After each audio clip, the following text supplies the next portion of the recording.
guess it's because I haven't talked about it for a while. So, well, we got 100 folks watching, and there's probably about 1,500 people that are going to watch this over the course of the week, and so I can only assume that everybody is stuck around and watches this portion, okay? So, germination, y'all,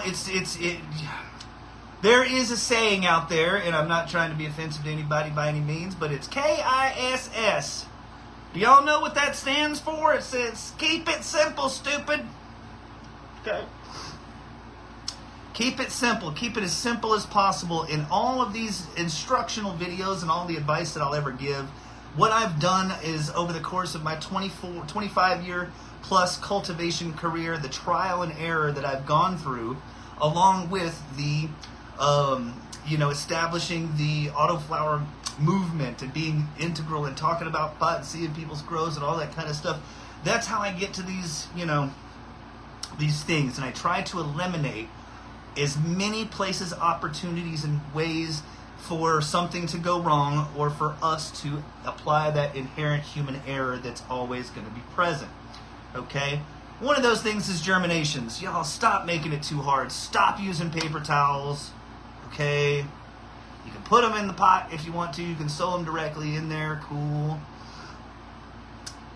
Again, this is after years and years and years and years of trying every known germination method that there was and coming to root riots and a seedling starter kit kept at 78 to 83 degrees for 3 to 5 days is the easiest way to do it.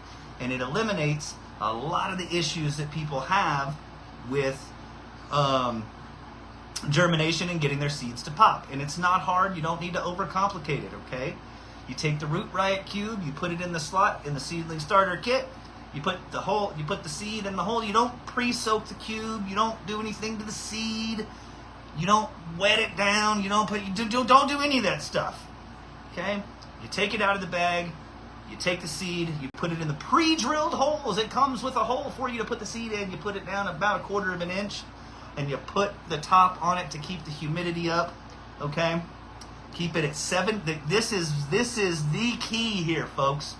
That whatever germination method that you choose, proper moisture level and temperature, stable temperature, are the two absolute largest factors when it comes to germination and propagation of cannabis seeds, okay? That maintaining the proper moisture levels and more importantly, maintaining the proper temperatures it's paramount. It's of paramount importance, okay? And so, what you want to do, and that's so knowing that, so what we know is we know that these parameters, that the proper moisture levels and the proper temperatures, stable temperatures, are going to give us the best chances for success. These are from documented scientific journals and research and actual experiments that people have done, that we know what the proper parameters are. The easiest way to get those parameters is by using a root riot cube or similar style. I just use root riots. You can use rapid rooters. You can use the Floraflex 4 to 40 plugs. Whatever propagation cube that you want to use, you can. In fact, I have one handy. One of these, okay? One of these. I like to use the one that's got the clear plastic. It's got 3 parts. It's got this, it's got this, it's got this. Oh, it's rare that I don't actually have root riots as well to show y'all. Okay, but I can do a little demonstration. We got one right here. Root riot cube. Take the root riot cube out of the bag. Put it in the slot that's provided. Take your seed. Put it in the pre-drilled hole right there. Make sure your vents are closed at top. Okay. Close it up 78 to 82, 83 degrees. Keep it stable. You don't want a bunch of variances in your variability in your temperature when you're trying to germinate seeds, okay? And so that's gonna, so put it in a place that's gonna have constant and stable temperatures.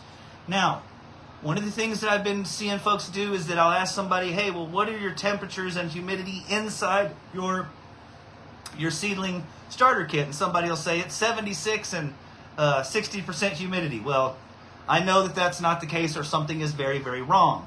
because it should be 78 to 82, 83, and 90% humidity or above.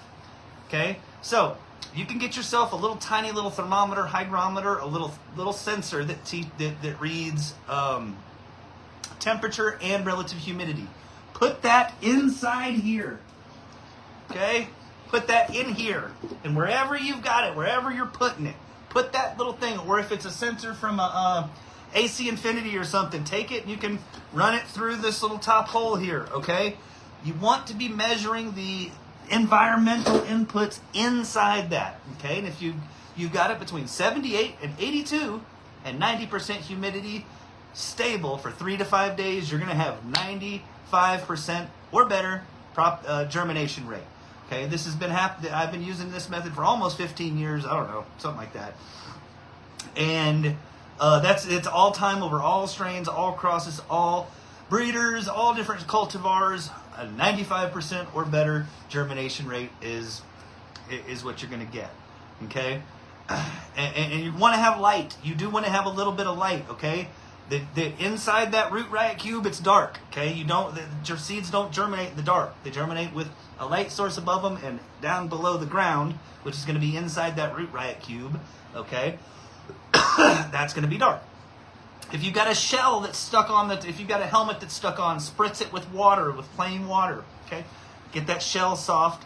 Get an X-Acto knife and some tweezers and maybe a magnifying glass so you can see it, and very carefully cut it and try to remove it.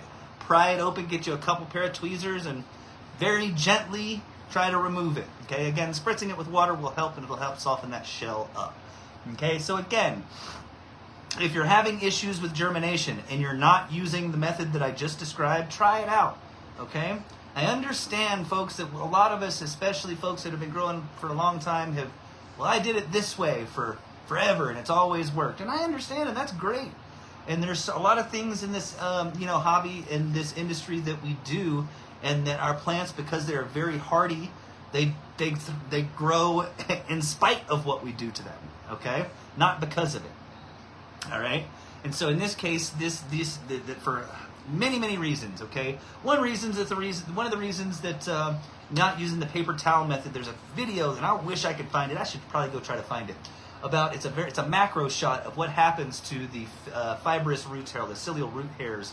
They're the tiny feeder roots that come off your main root, your tap root that has your root crown or root cap on it. Okay, that you've got tiny little hairs that they eventually turn into feeder roots. Okay, that these are the roots that the hyphae from mycelium was going to attach to, all this kind of stuff, right? And it shows what happens on a microscopic level whenever you take that paper towel and you think you're just taking the seed and removing it. You don't feel anything. There's no resistance. If you've ever left one in there too long, you can see the taproot will get intertwined into that paper towel. What's happening is that on a microscopic level, all of those feeder roots have already started to go into that paper towel. Okay? Well, whenever you put that seed up, it has ripped all of those off and it has to start again. Remember, with autoflowers, that what you're trying to do is you're trying to make sure you don't stress it out, make sure that you don't cause it to have to do anything that it normally wouldn't in its normal life cycle, like repairing damage, anything like that. And that starts with the seed. So whenever you have a root riot cube, that all those hairs and all those things are going to go into the right places, and they're going to be in the right, they're going to do the right things, okay? And you have a lot less chance of doing damage and or causing a point where you're going to mess up, okay? So, root riot cubes, seedling starter kit, keep them 78 to 82 degrees for 3 to 5 days. You'll have 95% or better, all right? And again, measure those inputs inside your seedling starter kit. All right. So